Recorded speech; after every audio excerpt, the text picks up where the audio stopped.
Ang susunod na programa ay rated PG. Ito ay nangangailangan ng patnubay at gabay ng magulang para sa mga batang manonood.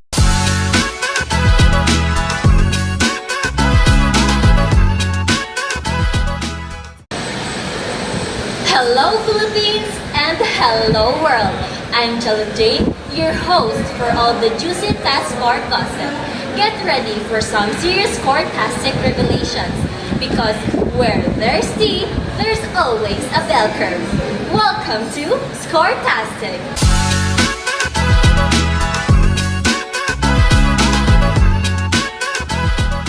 Ladies and gentlemen, let's welcome our guest. She's not just a teacher, she's a teaching icon. ABS Ed Math major who's known for making sense out of confusing test scores and grading with fairness.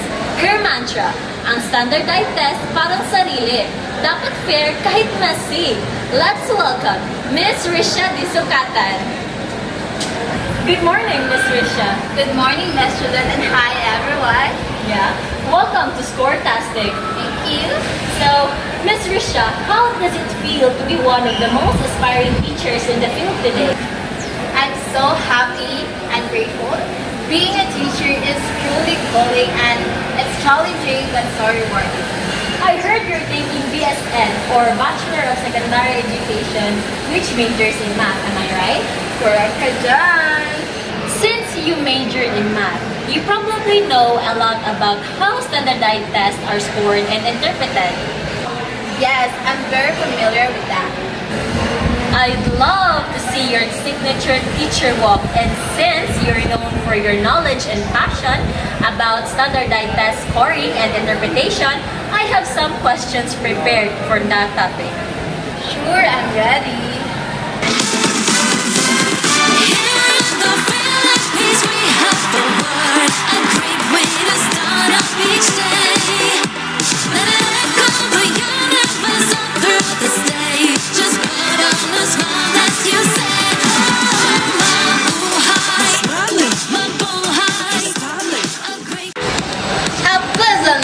To all of you, I am Rishami Disukatan, and I believe standardized test scores are way more interesting than you might think. Forget the stress, let's turn these numbers into a party.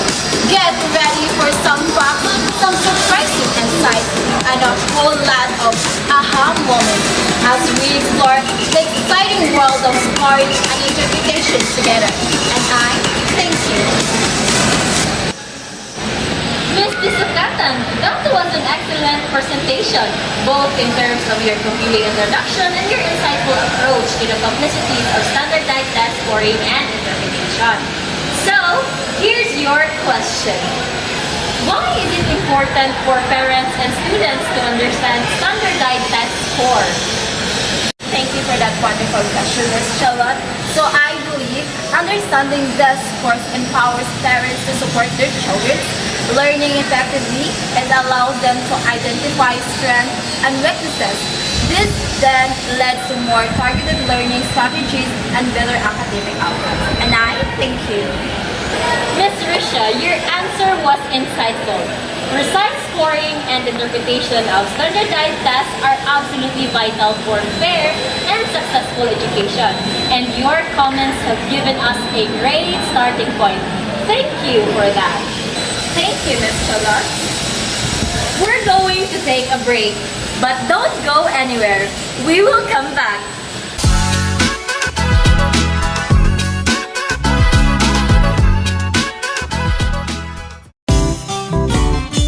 Pagbibili ng gamot, dapat subok, dapat trusted, dapat dekalidad. Oh, Unilab yan. Oh, Unilab yan. Pagbibili ng gamot, siguraduhin mo na. Unilab yan. Unilab yan. Pagbibili ng gamot, siguraduhin mo na. Unilab yan. Unilab yan. Trusted quality healthcare. Unilab yan.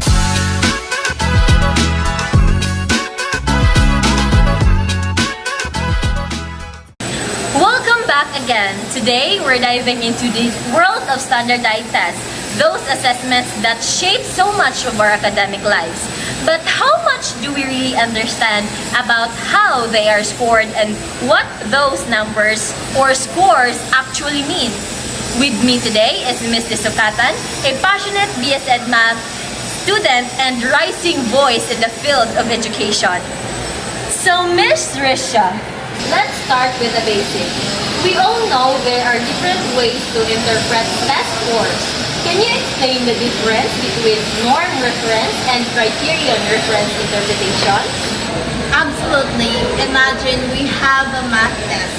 A norm reference interpretation compares a student's score to the scores of other students who took that same test. So think of it like a race. It tells you where you place relative to everyone else. A high score means you did better than most, even if you didn't get every question right. So it's all about relative performance.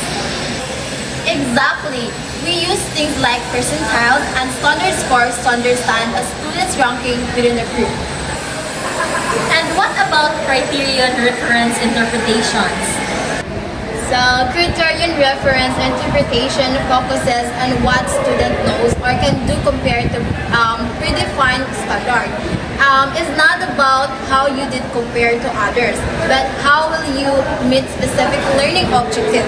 It's like a checking of a list of skills. Did you master each one? So it's about absolute performance, not relative performance. Precisely, we often see this with a pass or fail scores or a percentage showing mastery of a specific content. We're going to take a quick break again, but don't go anywhere. We will come back.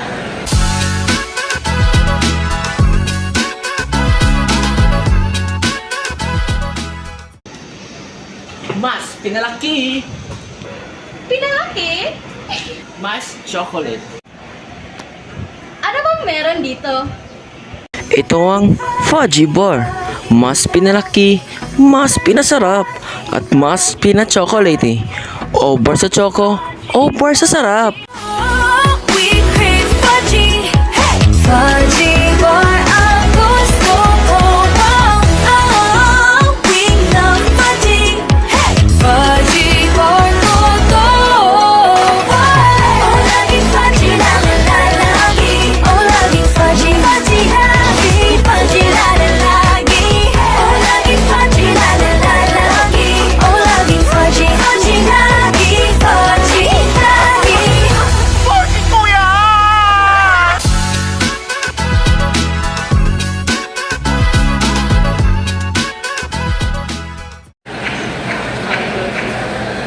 Let's make this more concrete. Suppose we have a 5-question quiz on basic addition. Student A gets 5 over 5, student B gets 3 over 5, and student C gets 1 over 5. The average score is 2.5 over 5. How would we interpret these scores, norm reference and criterion reference? So, Ms. Jalot, norm reference, student A is significantly above average. Student B is slightly above average, and student C is significantly below average. While criterion reference, if we define 80%, 4 over 5 as a mastery. Only student A show mastery, the others don't meet the standard. So one looks at rankings, the other at whether learning goals were achieved. Very different insights. So Ms. Risha, why is understanding these differences is so important? It's crucial for educators, parents, and even students themselves to interpret scores correctly. A low norm reference score doesn't automatically mean a student is failing. So they might simply be in a high achieving group. On the other hand, a high norm reference score doesn't guarantee mastery, while criterion reference score give us clear view of what students have actually learned. So it's best to use both types together for a complete picture. So absolutely, Looking at the both relative performance and the mastery provides the most comprehensive view of a student's strength and areas for improvement. Ms. Risha, thank you so much for clarifying all of this. This has been incredibly insightful. My pleasure. And that's all the time we have today on Scoretastic. Join us next time as we explore more about the world of education, numbers, and knowledge.